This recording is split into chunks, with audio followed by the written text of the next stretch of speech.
मध्य प्रदेश गजब है, लेकिन इतना गजब है, इतना किसी को विश्वास नहीं रहा होगा कि मध्य प्रदेश की नाक कटकर विदेशों में जा गिरी है। जो शर्मनाक हरकत मध्य प्रदेश ने की है, उस शर्मनाक हरकत की शायद है कि हम चर्चा भी नहीं कर सकते हैं। यह देश हमारा अतिथि देवो भव की परिभाषा पर चलता है। दुश्मन भी जब हमारे देश आता है, उसे अतिथि की तरह पूजा जाता है।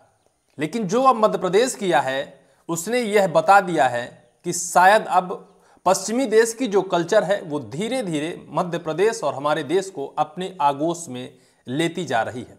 मध्य प्रदेश की पुलिस की कहानियां तो आप बहुत सुने होंगे। जो पुलिस मध्य प्रदेश की कर रही है, शायद उसी का अंजाम आज इस कदर निकल कर आया है कि अब मध्य प्रदेश की जो नाक है, विदेशों में जाकर कट गिरी है।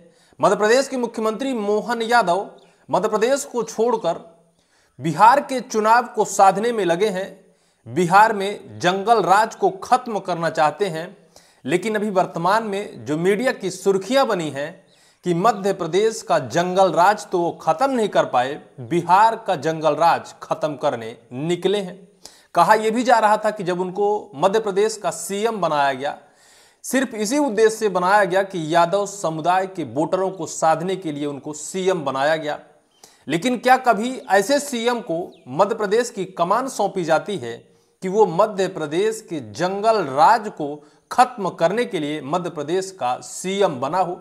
इसकी चर्चा या फिर इसको लेकर कभी सरकार ने विचार किया है या फिर बीजेपी आला कमान ने इसको लेकर क्या विचार किया है? लेकिन जो आज हुआ है वो मध्य प्रदेश ही नहीं, भारतीय जनता पार्टी की सरकार की भी नाक कट कर दूर जाकर गिरी है। आखिर हुआ क्या है? हालांकि पुलिस की कहानियां आज हम ज्यादा कुछ बताएंगे नहीं। पुलिस की कहानी बताते बताते हो सकता है कि आपका भी अब सर चढ़ने लगा हो कि भाई पुलिस तो रोज ऐसे कांड कर रही है। लेकिन आज जो कुछ भी हुआ है वो शर्म से आपका चेहरा झुक जाएगा, इस वजह से कि जब कोई विदेश से मेहमान आता है हमारे देश, हालांकि हमारा देश इतना पिछड़ा देश है कि कोई आना ही नहीं चाहता, लेकिन जब कोई आता है विदेश से हमारे देश में, वो मेहमान तुल्य होता है। कोई पढ़ा लिखा शिक्षित एक टैलेंट शख्स जब हमारे देश आता है, वो मेहमान तुल्य होता है। उसकी रक्षा सुरक्षा अतिथि या सत्कार हमारी संपूर्ण जिम्मेदारी, हमारी ही नहीं, हमारे देश के बच्चे बच्चे की संपूर्ण जिम्मेदारी है। हमारे मध्य प्रदेश के पुलिस की संपूर्ण सुरक्षा की जिम्मेदारी है कि उसके साथ कोई ऐसी घटना ना घटे कि नाजीर बन जाए, कोई ऐसी घटना ना बने कि शायद है कि यह एक उदाहरण के तौर पर पेश होने लगे। कोई ऐसी शर्मनाक घटना ना घटे कि मध्य प्रदेश की नाक कट जाए। लेकिन जिसका अंदेशा था, जो बचाना चाहते थे मध्य प्रदेश और देश को लेकर, जिस तरह से चर्चा अतिथि देवो भव की जाती है, उसके विपरीत हो गया है। दरअसल मध्य प्रदेश के इंदौर में आईसीसी महिला क्रिकेट विश्व कप का आयोजन हो रहा है, जिसका हिस्सा लेने ऑस्ट्रेलिया महिला क्रिकेट टीम आई हुई है और वहां एक रेडिसन ब्लू होटल में रुके हुए हैं। मतलब जो खिलाड़ी हैं, जो महिला खिलाड़ी हैं, उनके रुकने की व्यवस्था एक बड़े होटल में की गई है।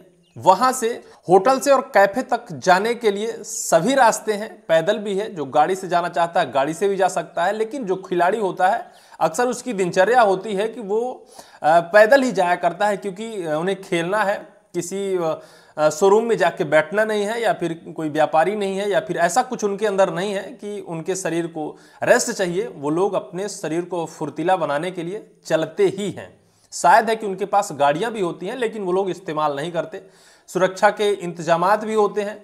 लेकिन जो कुछ भी मध्य प्रदेश के इंदौर पुलिस और इंदौर प्रशासन के सामने हुआ, वो निश्चित तौर पर पूरे मध्य प्रदेश की नाक कटा कर रख दिया है। क्रिकेट की महिला खिलाड़ी होटल में रुकी होती हैं, वहां से अपने कैफे तक जाने के लिए पैदल का रास्ता चुनती हैं। 23 अक्टूबर सुबह 11 बजे 2 महिला खिलाड़ी अपने होटल से शायद है कि कैफे की तरफ जा रही थी। खजराना रोड में वो अपने कैफे की तरफ बढ़ रही थी। वक्त ऐसा आता है कि एक मनचला एक बाइक से आता है और पहले तो उनसे छेड़छाड़ करता है। अभद्र शायद है कि कोई टिप्पणी करता है, क्योंकि वो महिला अंग्रेजी भाषा समझती है, ज़्यादा हिंदी तो समझती नहीं। उन्होंने उसको बता नहीं पाया कि उसने क्या टिप्पणी की। इसके बाद उन्हें बैड टच करता है, गलत तरीके से छूता है और छूने के बाद उन्हीं के इर्द गिर्द मंडराता है। वो डर जाती हैं, सहम जाती हैं। चूंकि होटल से लगभग 500 मीटर की दूरी में वो होती हैं, शायद है कि वो होटल तक आने में वक्त उनको लगे, डर जाती हैं। एक खबर आई है, रोते हुए वो अपने सुरक्षा कर्मी को फ़ोन करती हैं, अपना लाइव लोकेशन भेजती हैं, मैसेज करती हैं कि हमारे साथ कुछ गलत होने वाला है, कुछ गलत हुआ है, उनके साथ छेड़छाड़ हुई है। यह जब सूचना उनके सुरक्षा कर्मी के पास पहुंचती है, जिनका नाम डैनी सिमांस होता है, वो बाकायदा सुरक्षा के इंतजामात को तुरंत पुख्ता करते हैं और जो भी उनके सुरक्षा में जिन्हें भेजा जाना चाहिए उन्हें तुरंत वो भेजते हैं।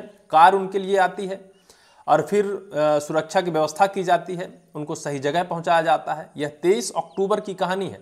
मध्य प्रदेश पुलिस के इस कारनामे को भी आप समझिएगा। हालांकि आप मध्य प्रदेश के पुलिस के कारनामों की चर्चा कोई नई बात नहीं है, पहले से आप बहुत सुने होंगे कि कितने डकैती कांड किए, कितने खुद पुलिस पिटती है, खुद ऐसा कुछ ऐसे पुलिस अफसर होते हैं जो शायद है मध्य प्रदेश पुलिस को बदनाम करते हैं। ईमानदार पुलिस अफसर भी होते हैं जिनकी वजह से आज हम लोग सुरक्षित अपने घरों में रहते हैं, सड़कों में चलते हैं। लेकिन जो कुछ भी हुआ है वो सर्वनाक है और उसकी जिम्मेदारी सुरक्षा एजेंसी पर ही जाती है, मध्य प्रदेश की पुलिस व्यवस्था पर ही जाती है। अगर वहां ऐसे मनचले घूम रहे हैं शहर में, ऐसे सीक्रेट जगह पर अगर मनचले घूम रहे हैं, ऐसे सीक्रेट जगह पर मनचलों को डर नहीं लगता है पुलिस से, इसका मतलब यह है कि पुलिस के डंडों में जो रिश्वत रूपी दीमक है उसे खा लिया है, इस वजह से उसकी पावर अब कम हो गई है। इंदौर पुलिस के सामने बड़ा सवाल है। जंगल राज की कहानी अगर कहीं से शुरू होती है तो पुलिस व्यवस्था से शुरू होती है, और जो आज शुरू हो चुकी है, पहले से शुरू हुई, लेकिन जिस तरह से आज मध्य प्रदेश की नाक कटी और पूरे देश में जाकर गिर रही है, वो और बड़ा सर्वनाक है। जब वो मनचले वहां छेड़खानी कर रहे थे, क्या मध्य प्रदेश की पुलिस इससे पहले जो कुछ भी ऐसा होता है उसको लेकर निष्पक्षता से कार्रवाई की? अगर कार्रवाई की होती तो क्या ऐसे मनचलों की हिम्मत होती? क्या पुलिस और कानून का उनके अंदर भय ना होता? इसके बाद भले कार्रवाइयां की जाती हैं, भले उसको लेकर सीसीटीवी फुटेज खंगाले जाते हैं और उस मनचले की पहचान की जाती है, उसे गिरफ्तार किया जाता है 6 घंटे के अंदर। पुलिस इसको लेकर बहुत सुर्खियां भी बटोर रही है कि हम 6 घंटे के अंदर उस शख्स को गिरफ्तार कर लिए। लेकिन इससे क्या उस कटी हुई नाक को वापस लाया जा सकता है? सबसे बड़ी खबर यह है कि 48 घंटे तक इस पूरी खबर को मध्य प्रदेश पुलिस ने आखिर छिपाए क्यों रखा? वजह क्या थी? छिपाने की प्रमुख वो कड़ी क्या थी कि 23 अक्टूबर की घटना थी और फिर 25 अक्टूबर को पुलिस इसका खुलासा करती है और कहती है कि हम उस आरोपी जिसका नाम अकील है उसे हम गिरफ्तार कर लिए हैं। बाकायदा उसकी एक वीडियो भी आती है जिस पर उस आरोपी की खूब खातेदारी भी की गई। निश्चित तौर पर यह होना चाहिए, लेकिन हर वक्त हर कंडीशन में ऐसा अगर होता रहा हो तो आज ये दिन देखने ना पड़ते कि एक विदेशी मेहमान के साथ ऐसी सर्वनाक घटना घट जाए और फिर पूरे देश में हमारे मध्य प्रदेश की नाक कट जाए। वो शहर जो मध्य प्रदेश का सबसे स्वच्छ शहर माना जाता है, वो शहर जो मध्य प्रदेश का सबसे बड़ा व्यावसायिक शहर माना जाता है, वहाँ के ऐसे दुर्दशा हैं तो निश्चित तौर पर मध्य प्रदेश की कानून व्यवस्था पर सवाल खड़े किए जाने चाहिए। मध्य प्रदेश के मुख्यमंत्री और मध्य प्रदेश के गृह मंत्री मोहन यादव जी, अब मध्य प्रदेश का जंगल राज पहले खत्म किया जाना चाहिए। बिहार का खत्म हो ना हो वो वक्त की बात है, हो सकता है कि कोई ऐसा सीएम वहां मिले कि वहां का जंगल राज खत्म कर दे, लेकिन मध्य प्रदेश का जंगल राज खत्म होना चाहिए। मध्य प्रदेश की नाक ऐसे नहीं कटनी चाहिए जैसे अभी हाल ही में कटी है।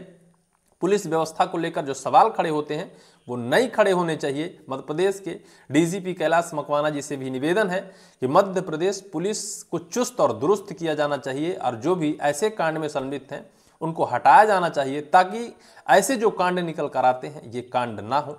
इस पूरी वीडियो को लेकर आपकी क्या राय है, कमेंट सेक्शन पर कमेंट जरूर करिएगा।